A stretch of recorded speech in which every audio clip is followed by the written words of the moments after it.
What's going on, YouTube? Lamont at large, touching down, and we basically just flew over the entire town of Lexington, Alabama. Not much going on out here. So in this vlog, we're gonna follow the footsteps of Vicky White. We're gonna swing by her house, go to the jail where she broke out her jailhouse lover, Casey White, and we're gonna basically follow their path going up to Evansville, Indiana, and see the motel where they were hiding out there. We're gonna visit the infamous car wash where surveillance video of Casey White was first broadcasted on TV, and we're gonna go to the crash site where Vicky White took matters into her own hands, took her own destiny into her own hands, and then finally we're gonna visit her final resting place. So without further ado, let's get right into the video. Vicky White, 56 years of age at the time of all this, was the assistant director of the Lexington County Jail, which is right in front of you right there. We're gonna walk up to it and kind of show you the outside of it. Crazy story, all of this took place. So Vicky White was described by all of her employers, people that worked under her, her family. They all basically just said she was a good person. She was trustworthy, reliable. If you asked her to do a certain task or a chore, she would do it. If you ran out of gas on the middle of the highway at 2 o'clock in the morning and you called her, she'd come and get you. She was that type of person. So I'm sure everybody that knew her was absolutely shocked when she basically broke Casey White out of this jail. So in that month of April leading up to this escape, she had at the time filed her paperwork to retire from this place. She had worked here for just about 20 years. And on that very date that she escaped with Casey White, that was her last day of work. She was set for retirement. And so this guy, Casey White, let's talk a little bit about him. So at the time of the escape, Casey White was serving a 75-year prison sentence for, basically he went to his ex-girlfriend's house with a gun, shot at her, shot at two of her friends, and then killed her dog. They call the police. He goes on a wild high-speed chase. He's shooting at the cops, gets out of his car, tries to carjack another. So you got a bunch of just multiple charges right there. So this guy gets caught, he gets arrested, and he gets sentenced to 75 years. So he's doing time in prison, not here, somewhere else. This is a jail. So in 2020, this guy writes a letter to the Lauderdale County Sheriff's Office, basically confessing to I think a 2015 unsolved murder of 58-year-old Connie Ridgway. And basically he wrote in the letter probably intimate details about the murder that only he would know. So they get a letter, they go transport him from the prison to the jail right here, and they're charging him with her murder. And it's a capital offense, and it is punishable by the death penalty. So Casey White is here in this jail. You got a super dangerous criminal.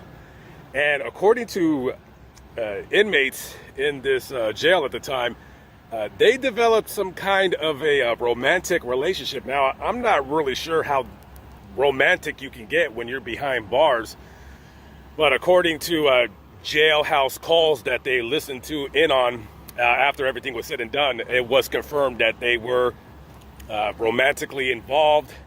They were talking about possibly having a life together, but of course, you're doing 75 years in jail. How the hell are you going to get out? You're not going to get out. You're going to die in prison. So in that month leading up to this escape,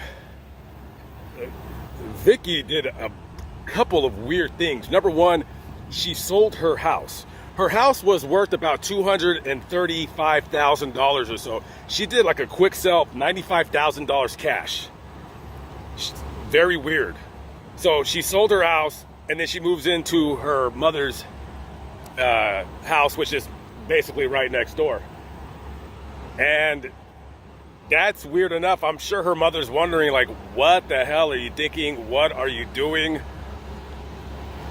She just wanted to sell the house. She wanted to retire. She wanted to live on the beach.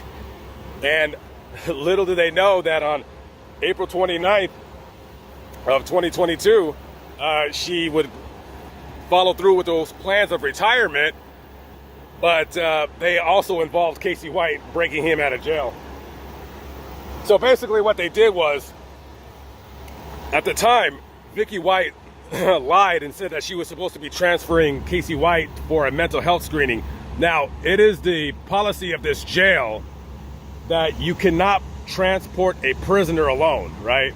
And at that time, she was the only qualified CO in this whole jail to transfer people out of the jail, what have you.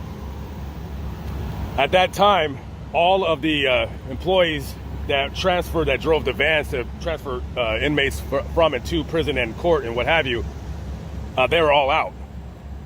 So people knew it was against policy for this woman to be by herself to transport this guy, but I guess, you know, she's been here for 20 years and she's basically above almost everybody that's currently in the jail. So they let her go. So she takes Casey White, walks right out the door, puts him in handcuffs. He goes into the police cruiser and they disappear. They drive right down the street where I'm driving to right now. They drive about 3 blocks away. It's a little main road right there, and they hang a right. This is the same street where when they made that right, they were driving down. Now, can you imagine what they're saying to each other? Oh, baby, I love you. I can't believe we got away with this. We're going to live a great life together. You and me. We're never going to be caught. I'm 6'9". By the way, this guy is 6'9", right? So you're crazy. You're a nutcase. And you just helped break out of jail a guy who not only tried to kill his ex-girlfriend and any and everybody in that house, shoots the dog, but this guy just confessed to murdering a woman. He's 6'9", but guys, you're going to get away, right? I mean, absolutely ridiculous. About 3 miles away from the jail, this is the Florence Square Shopping Center. And as Casey White and Vicky White in that patrol cruiser are coming down this street right here, they come in, they make a right, and they drive and they park probably somewhere right where I'm standing, right? And in this area right here, she has that 2007 Ford Edge, that burnt colored crossover SUV. It's waiting for them to take them on and get the hell out of here and whatever they're gonna go do.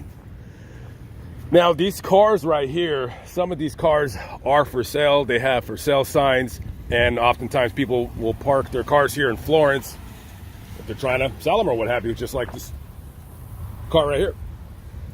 So she could have had this vehicle here for 1 night or maybe 2 nights or maybe 3 nights. The police aren't going to come over here and tow anything because they probably just think that it's for sale. Hell, maybe she even put a for sale sign in the window. And during that ride, you got to imagine that Casey White is getting rid of those jail clothes and into the clothes that she had waiting for him in the cruiser. 6'9", Casey White with 5'5", Vicky White. Talk about an odd couple, to say the least. These guys just broke out of jail, and it would be several hours after repeated attempts by the jail officials trying to get a hold of Vicky White. Now, she's not answering her phone. They eventually find the cruiser here. Now, they don't know what the hell's going on. They're probably thinking that this guy pulled out a shank that he smuggled from prison and is holding her captive. But little do they know that this was a mission that Vicky White willingly went on. We're gonna head north. So now it's been about 3 or 4 days, and this story is all over the news. By the 1st of May, there's already a $10,000 reward leading to the information and the capture of Casey White. As more information comes in, the next day, May 2nd, a warrant for Vicky White is issued for helping Casey escape. Now, fast forwarding a couple days, after they had abandoned that Ford Edge over down in Tennessee, they make their way up to Evansville, Indiana. And Evansville, Indiana, it's not really known for much. Don Mattingly was born here, Yankee baseball great. They filmed part of A League of Their Own here.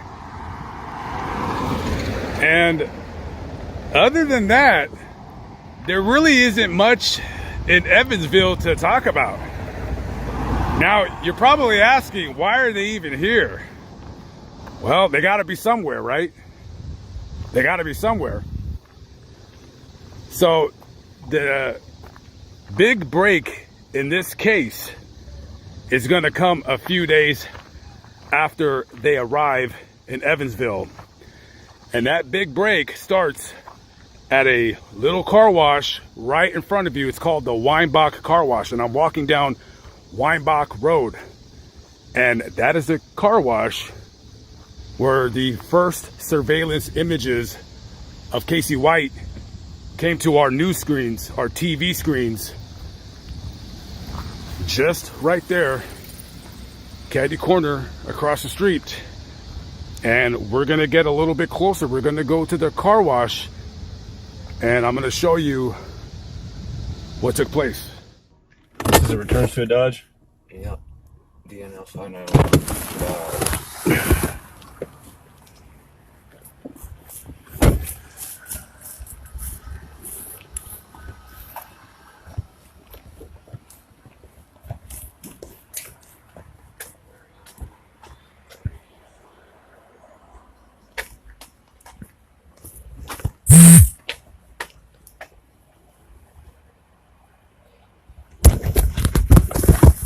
Sam 130. Then check.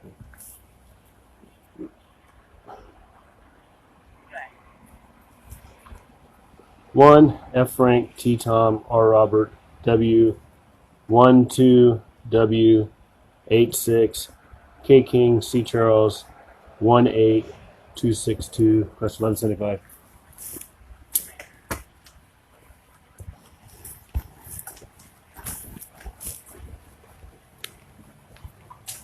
Attach that then to the run card. Like the plate returns to this truck. It's a Ford.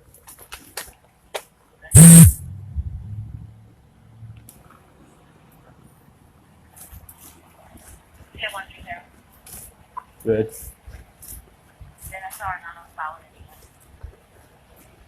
Clear.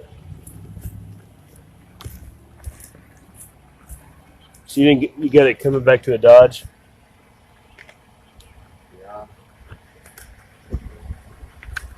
Well, really don't know what you can do. Yeah, that's looks like every other Tennessee plate I've seen. It's 22.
Ready? No paperwork on it. The only thing that's in a little bit of trash, and there's a charger and a Glock magazine loader. That's weird. This is the Weinbach Car Wash, and I have a special guest. This is Mr. James Stinson. You are the man that, in a sense, busted these two here and let everybody know they're in Evansville. So please take us back to that day and what happened. Okay, I noticed a dark color Ford pickup sticking out of the bay, four-door truck sticking out of this bay right here. I come over and walked around it, checked it out. Didn't know where they'd gone to. So I walked back around. I noticed the Tennessee license plate on the vehicle. So I let it sit there. I waited till the next morning. I went back in and watched my surveillance camera. I seen him, real tall male, get out of the truck, four-door truck. He opens the back door. He opens the front door of the truck. He's standing in between the two doors, and he's fooling with something. And I'm watching. I first think he was going to relieve himself. I can see underneath the door. I don't see no water running. The bay's dry. And he's doing around, shuffling around like this. And he backs up, and I see him go like this. So I'm assuming he was fooling with a handgun and putting it in his waistband. He was here probably 8 minutes total.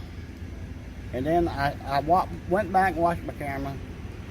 He pulls in over to this food mart over next door, J&J Food Mart. Pulls the blue truck in there. Vicky White pulls into the vacant lot right here. She turns around in that box. She says, Casey pulls out of there and pulls down there, pulls right in this entrance right here, pulls right across here, right up here. So this is the bay where that truck was? This is the bay he was at. Okay. Vicky White pulls out in the Cadillac. She goes north on Weinbach. Uh-huh. Casey White up here pulling in between the doors. He comes back and gets out of my camera range. I can't see him, but I see his reflection in the tailgate. He's looking down the street. Then he walks out and he's looking this way. And he's thinking, where's she gone? And she done went off and left me. She was gone for 3 minutes. I timed 3 minutes. I can show you on the camera. Uh-huh. She finally comes back.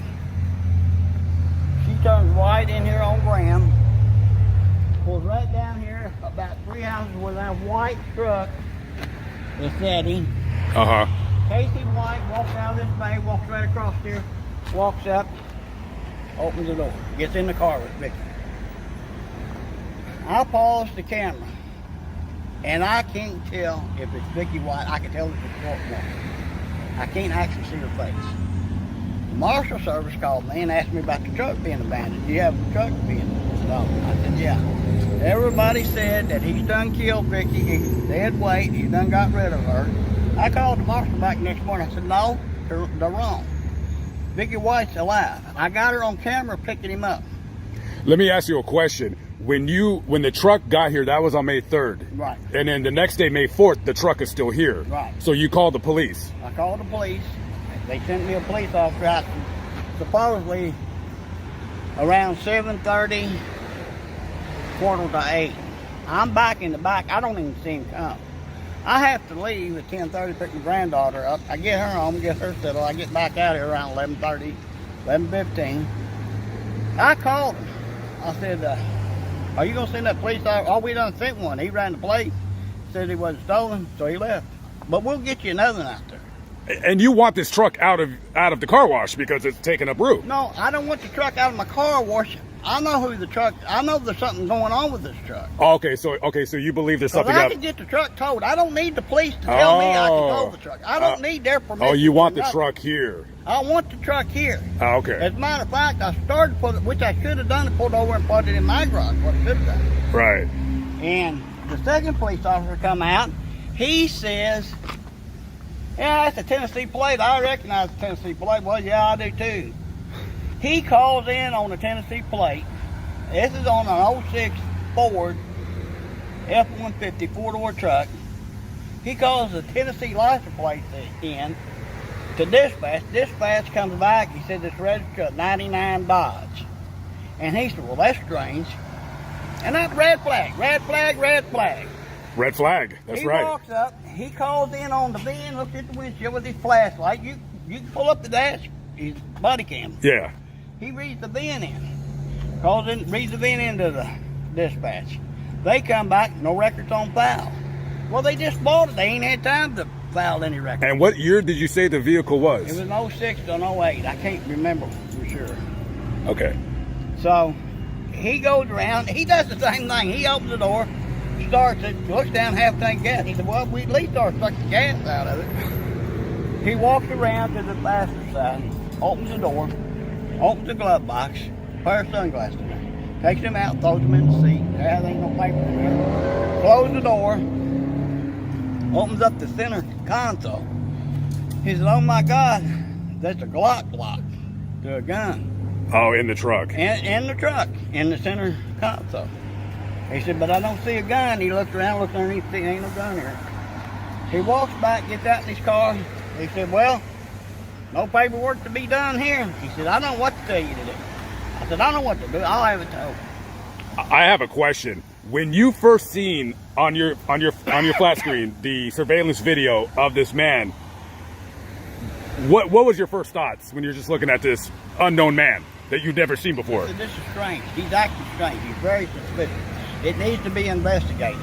The truck needs to be impounded till we figure out what's going on. And you can look on all these videos, that truck is down there in an impound yard. I got what I wanted, but it took a week later. Just like the 4 days was left down there. Set 6 days in a salvage yard before they even know it was in. Right.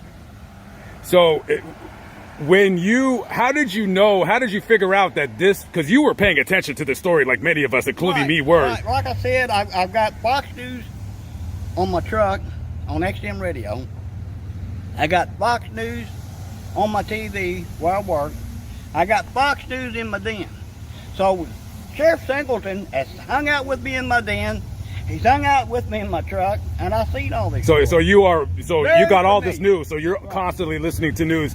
When did you figure out on the video that was in fact Casey White?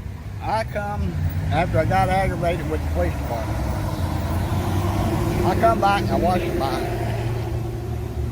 I watched my video again, and I googled escaped inmate from Alabama on my cell phone.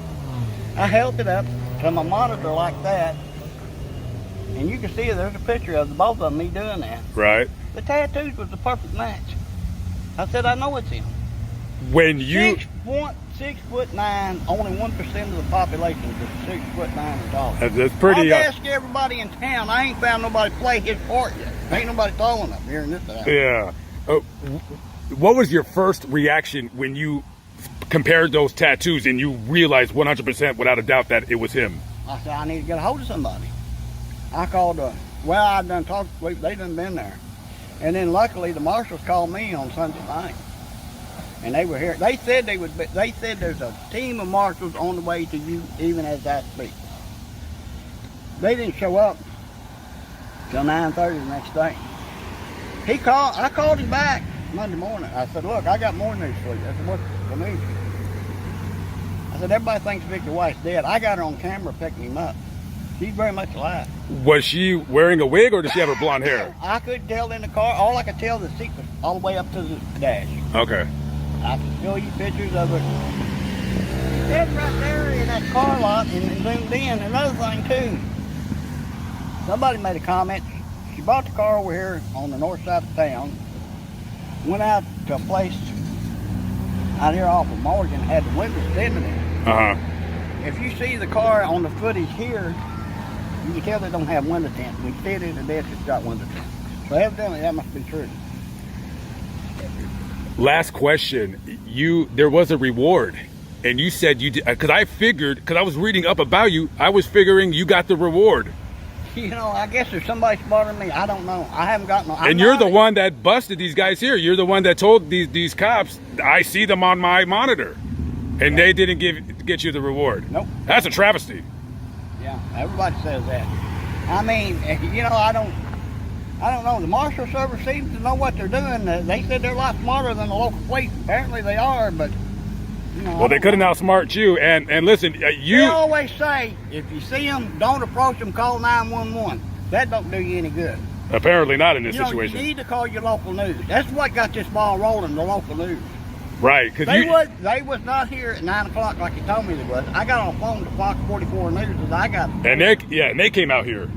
I got a story. What you got? I got the inmate abandoned the truck in my car wash. They called me back. They interrupted a board meeting. Whoever asked for went in there and interrupted them. They was all in the meeting. And they said, we got the guy at the car wash says he got an inmate dropped off. Well, what is the inmate are you talking about? We had an inmate right over in Kentucky walked away from work release a couple of days before that. They called me back. You talking about the one from work release in Kentucky? I said, no, I'm talking about the one with the sheriff deputy from Alabama. We'll be right there. Ellie Shimwell and her photographer got here before the marshals did and didn't even have to use their lights and sirens. They beat the marshals here by 15 minutes. Wow. Well, listen, thank you for your time and explaining this story. This is a very wild story, and this was the biggest news story, I think maybe of at least that last 2-3 months. Yeah, it got a lot of coverage. So after the U.S. Marshals confirmed that it is in fact Casey White and Vicky White on the surveillance video that he showed them in his office.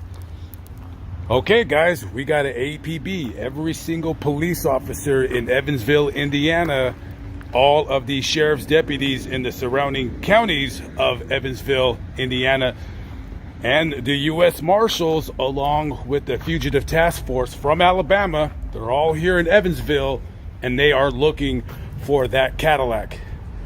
Now, they don't know if, without a doubt, they're still in Evansville. For all we know, they're in New York City. We don't know. They could be anywhere. But there's reasons to believe that they're still here and they have not left the area. Now, I want to say something really quickly. Now, during this whole fiasco, one thing honestly kept bothering me over and over and over again. And that is the fact that the news media was hyper-focusing on Vicky White. Now, they were also hyper-focusing on Casey White, but what I never did understand, of all the time they were talking about this case, they were telling us, oh, he has a really cool swastika tattoo on his arm. Oh, and what about that cool Confederate flag on his back? Oh, and this is from a white supremacist gang and all. No one is detailing the fact, in my personal opinion, I could be wrong, no one's detailing the fact that this guy is 6'9". How many 6'9" guys do you know? I don't know any, do you? We're looking for a 6'9" guy and they're talking about his tattoos. I don't think anybody's gonna be looking at somebody's tattoos if they're 6'9". They're gonna be looking at a guy that's 6'9". I had to get that out because that absolutely drove me bonkers. But as of right now, you have probably well over 100 law enforcement officers in Evansville, Indiana, and they're looking for that Cadillac. That is the Motel 41 right in front of me, guys. No green screen. I am here.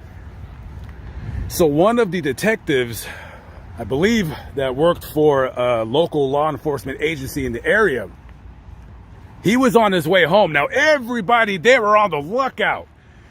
They were looking in every motel parking lot. They were looking in restaurants. They were looking in businesses. They go to Walmart's, Target's, Home Depot's, Lowe's, anywhere where there was a business, anywhere where you could park a car, they looked. So a detective is, I believe, he was on his way home. He was definitely off duty. So he's driving up Highway 41. That's it right there. He passes this motel and smash on brakes. He probably comes back over here. He might have parked where that truck is, or maybe he parked over there. Who knows? But he parked somewhere right over here. And he says, I think that's the Cadillac. It looks like the same vehicle from the surveillance video. So he calls for backup. And then you get I want to say they don't want to get too many cars. I want to say there's about a half a dozen cars. And they came to this property and they just sat here and waited. And they're looking at that Cadillac, and it's parked right in front of me. Right in front of me. It's in front of room 150. Now, room 150 is not registered to Casey White or Vicky White. It's registered to a local transient scumbag. Come to find out, they had paid that man $100 to rent the room in his name. And this is where Casey White and Vicky White, this is where they lived for quite some time. Hiding away from the world, hiding from law enforcement, hiding from the news. And if you notice the numbers, it goes 153, it goes 152. Let me get a little bit closer. It goes 151. And then this room doesn't have a number. And then 149. This is room 150. This is where they stayed. And according to the management of this motel, you could still rent this room. You could request this room. They charge a little bit more. Generally, these room rates are about $60 some odd a night, depending on what they feel like. This room could be yours. The room 150, the Vicky White special, could be yours. I think it's about $100, and there's quite a waiting list for it. Now you can see this motel. This place is a little seedy. Probably one of those places that you want to bring your own bedding, if you know what I mean, or maybe a place you want to avoid if you can help it. A lot of these rooms are empty; they're vacant. So I don't think this place gets a whole lot of traffic. So maybe it's a slow time of season. I have no idea. So you got law enforcement. They're parked over there. Maybe there's one unmarked car over here. Whatever they're doing, and then they see Vicky White come out, and I believe she's wearing a wig. She's wearing that black wig. But they make a positive ID on her. And of course, like I said, Casey White's 6'9". How many guys do we know that's 6'9"? So they come out of their room right there. They get into their vehicle, back up, and they pull. Maybe they pulled right out of here. Who knows? But they pulled out right over here. Matter of fact, they did pull out right here, because this is the only spot you could pull in and out of is right here. So they would have pulled out. Unbeknownst to them, when they drove out, there was maybe, like I said, there was one car over here. Maybe there's a guy over there. Maybe there's a guy on the roof. Who knows? And they made a right out to Highway 41.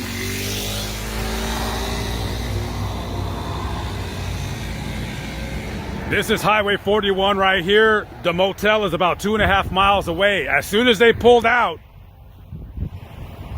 the officers, they hit their sirens, boop, boop, pull over. And this is the road where they went on that little chase. Amazon Island. Oh my God. Hello? Airbags are going on. Let's get out and run. Get us back to the hotel.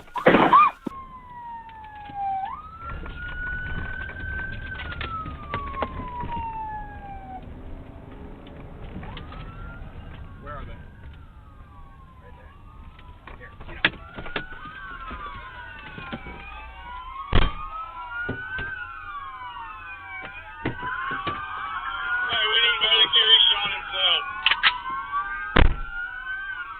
Clear, 41 Birch.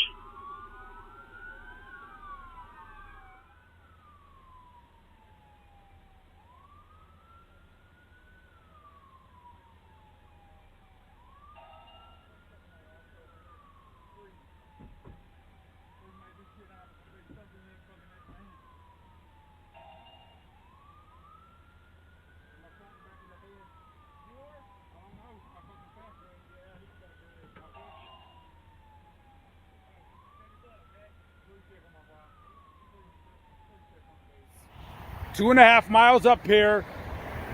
They make a right-hand turn right here. And one of the gentlemen that works at this business right here said that he had never seen so many cops in his entire life in one location. Now, you gotta think, and according to an interview Casey White gave to the police after they caught him, he said that their plan was to go down firing. They were supposed to die together in a firefight. Well, I guess Casey White, the coward that he is, thought better And one of the trucks or vehicles, SUVs, from that chase rammed the car. And let me run up to it so I can move this along. If you can see in that picture I'm going to put up on the screen, there's a little puddle, right? There's a little puddle, and this little divot right here would be the spot where you see those tire tracks, those tire marks. And this is exactly where they crashed, right here. Try not to get my shadow in the picture, but if you can see, I'll line it up. Yep, it'd be right there. A little bit further than what it is, or closer, but yeah, the car would have sat right here, and hey, they were like, freeze, freeze, and you know, Vicky White, she took that gun and made that one decision that you could never come back from. She put it to her head, pulled the trigger, and that was all she wrote. Now, I looked down in here for, I don't want to use the word souvenirs. I'm just kind of curious if I could see any signs of the crash, any broken glass, any pieces of metal, anything of that nature. And from what it looks like, everybody kind of came and just took whatever was left. All you see is some trash. And that is it. If I had a metal detector, I'd imagine that I can find something. This piece of paper. I don't know what that is. Just a receipt from a metal place. I guess since I picked it up, I'll take it with me. But there is nothing here at all. Oh wait, what is this? Let me see this real quick.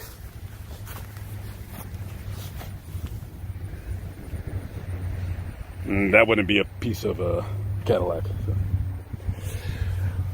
Okay, guys. That in a nutshell, this is where it all ended for. It ended for Vicky White right here. All right, so we are gonna make a final trek. We're gonna visit the final resting place of Vicky White.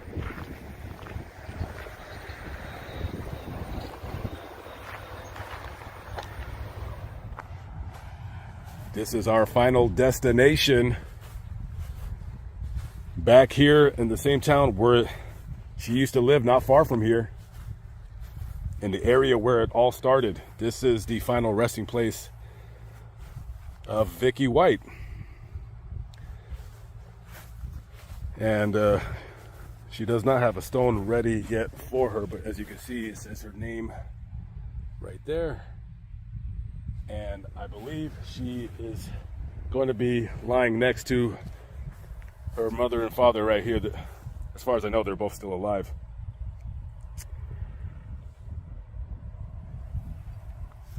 And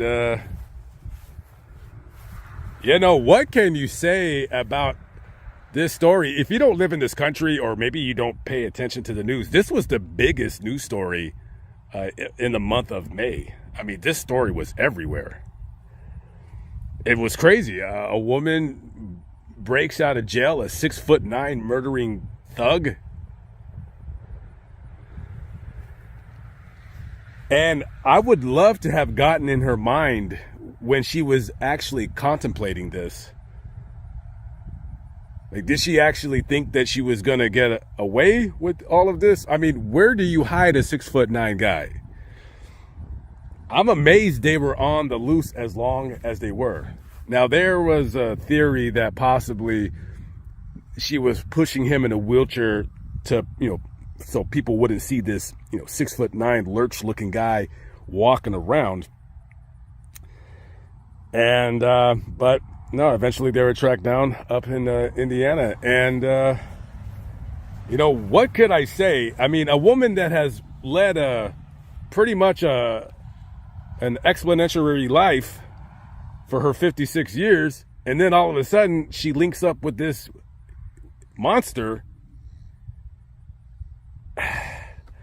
You know, it's a hard story to really fathom. Like, and you know, anybody that you know, and all of her friends and her family and everybody that has been interviewed, I mean, everybody was absolutely shocked because she had shown no signs of doing anything rash until she sold her house when she did that quick sale.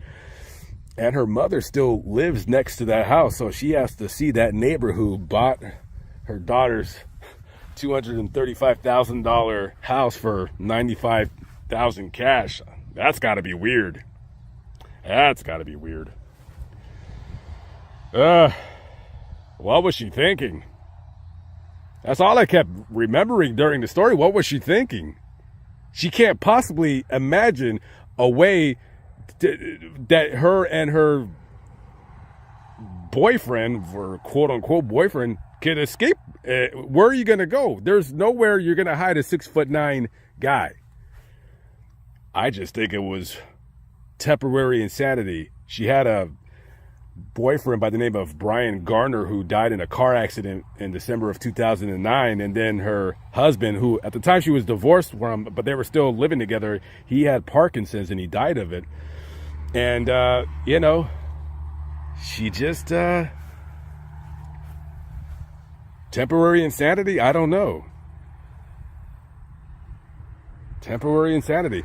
And you know what, I also wonder, because I don't know this, but let's say if she wouldn't have gone out the way she did, if she would have just, you know, got captured, you know, and then FBI arrested her because they went across state lines, so they probably would have picked up the charges. I mean, she probably would have done 5 years in prison. That's about it. She would have got out. Maybe she still would have had her pension. I don't know. I'm not sure what the pension laws in Alabama are. I mean, why? Where were you going? What were you thinking? Where do you think you were going to go? If the guy was 5'9", you know, it's still a dumb thing to do, but you could probably get away longer. But I mean, come on. Absolutely incredible. One of the strangest stories I have ever done on my channel. Just absolutely just strange. And I feel bad for her mom, because it's just, I mean, you got everybody asking, trying to get an interview with her, like, hey, why did your daughter do that? And she says, well, I don't know. Your guess is as good as mine. I don't consider her a bad person. She did a dumb thing, but I don't believe she was I just think she just went insane. And maybe she just kind of thought she would never find a boyfriend or a lover ever again. You know, she's an older lady, and this knucklehead romanticizes her from jail or in jail, whatever that thing is. And a lot of the prison inmates, they knew what was going on, because that dude would get like special privileges. He would get extra food. I imagine she put plenty of money on his books, so he probably had a, you know, fat commissary store or whatever. So, honey buns up the ears. All right, guys, I am out of here. I gotta go. Rest in peace to Vicky White. All right, time to hit the road. The next story, I don't know. Anyways, I will catch up with you guys on the next vlog. Live but not live, still alive by the grace of God. I'm Lamont at Large. Thank you for watching. I hope you found the vlog interesting. See you later. Peace out.